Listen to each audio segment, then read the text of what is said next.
Bonjour, bienvenue dans la série sur les échecs. Toujours les exercices sur la défense. Ici, une partie de Simagin contre Aronin.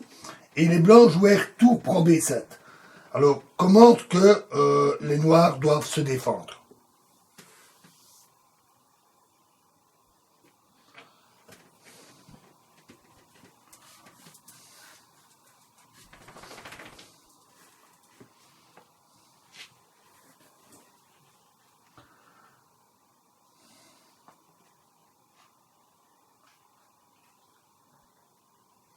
Eh bien, tout prend B7, en fait, est un très bon coup.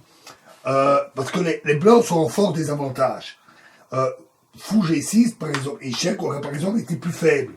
Parce qu'alors, roi E7, tour prend B7, échec, fou prend B7,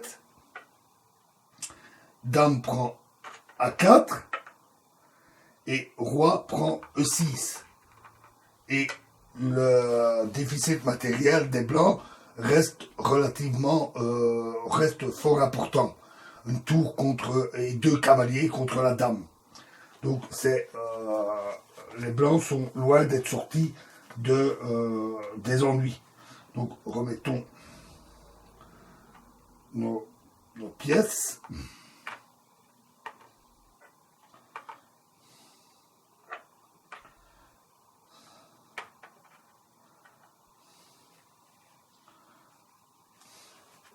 Même si la prise de la dame suite à l'échec au roi et à la découverte de la dame semblait particulièrement séduisant. Mais dans la partie, les blancs ont vu que c'était insuffisant et ils ont trouvé que tour prend B7, j'ai un pion qui manque. Ouais, ici, voilà. Donc, et virent que tour prend B7 était bien meilleur, avec une violente attaque directement sur le roi. Mais les blancs peuvent encore eux aussi se défendre. Les blancs menacent dame prend A4, mais aussi cette fois-ci fou G6, échec et mat. Mais les noirs peuvent donc encore se défendre et ils jouèrent E4 qui bloque le fou. Et ainsi, après, dame prend A4, fou prend H2, échec, ils obtiennent la nullité par échec perpétuel.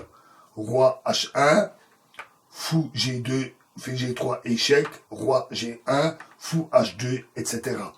Parce que cette fois-ci, les blancs avaient réussi à avoir suffisamment de matériel et de menaces. Donc, belle partie de défense active de part et d'autre. Et prochain exercice dans la prochaine vidéo. Je vous remercie.